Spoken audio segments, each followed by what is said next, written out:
Alright guys, the Lamptron Touch Fan Controller. So it's got a touchscreen obviously, but it's completely controlled from the touchscreen, so there's no buttons or switches. So it's got 6 channels, 30 watts per channel, auto and manual control. You can pause that.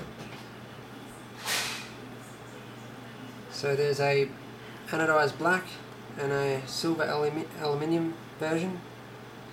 The one I'm showing you today is the Anodized Black, and this is what you get with the package. So here it all is here. 3-pin fan cables, 6 of them, 1 for each channel, and also temperature sensor cables. So the fan cables are, well, they're actually extension cables. You can plug the fans straight into the back of the fan controller, or you can use the extensions if you need to. They're 524mm, and the temperature sensor probes are 725mm long. And you also get a 4-pin Molex extension cable, which is just there, and that's 195mm long. So yeah, you get the polishing cloth to get rid of the finger marks, user manual, and product catalogue, which is pretty extensive. There's a lot of stuff in there. So I've got this temporarily set up here at the moment. It's just running one Noctua NFP12 120mm fan, and I've got one temperature sensor plugged in.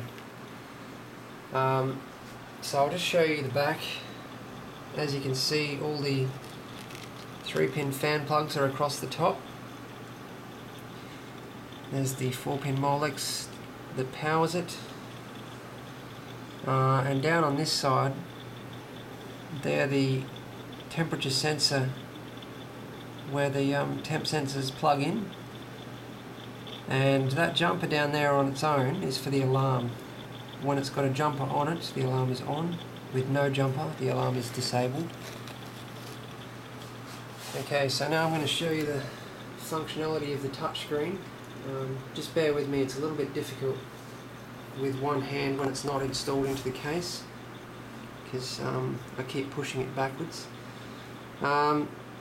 So you can have degrees Celsius or Fahrenheit. You just swap that by touching it. Now this arrow here takes us back to the initial screen, which at this screen you can actually change the brightness of the screen using this little brightness icon. I'm just going to have to do that again. It only comes up for a little while, about 10 seconds. So there you go, that's medium brightness, that's the lowest brightness, and then that's the brightest. I noticed the camera is not picking up much of a difference, but by eye there is quite a lot of a difference. So from here we can select any fan, so I'm going to select fan 1 because that's the channel that I have the fan and temp sensor probe plugged into. So you can see my ambient temp is 32 degrees because I've just got the temp sensor probe sitting here on the desk. Now there's a RPM reading in the top left hand corner, and awesomely enough that can actually be swapped from RPM to voltage just by touching it. So at the moment you can see the fan is using 6 or 7 volts. Now it is on manual at the moment. You can see here I can change that to automatic, so I'll just leave it on manual for the moment and show you how to adjust. You just drag your finger across. So now it's at 77%, 9 volts, 100%, full 12 volts,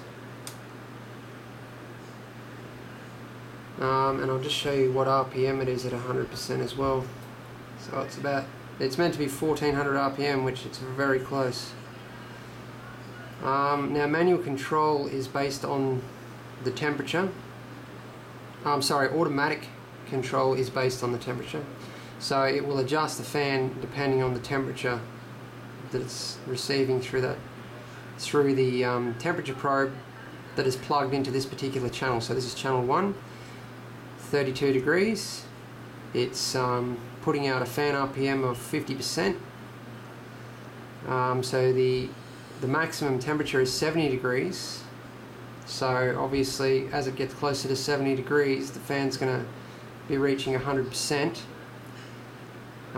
It will sound an alarm if it goes above 70 degrees, and it will also sound an alarm if the fan drops. Hang on, I'll just show you. Let's see where that alarm starts. So 11%. Okay. Oh, actually, if you manually change the fan RPM right down, it doesn't sound an alarm because you're deliberately changing it. And that's how I've managed to get silence on all the other channels, by just turning them down to 0 on manual. Now you can actually have one channel on manual, one channel on auto. You can have each channel set differently. You use these right and left arrows to access the different channels. Okay, so there's no fan plugged into this. Now if I wind this up,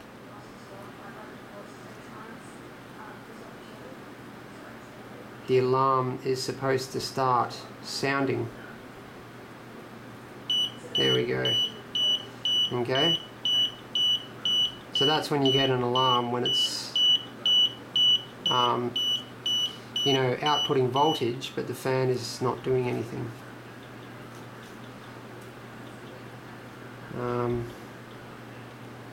Alright, so that's basically all the functionality.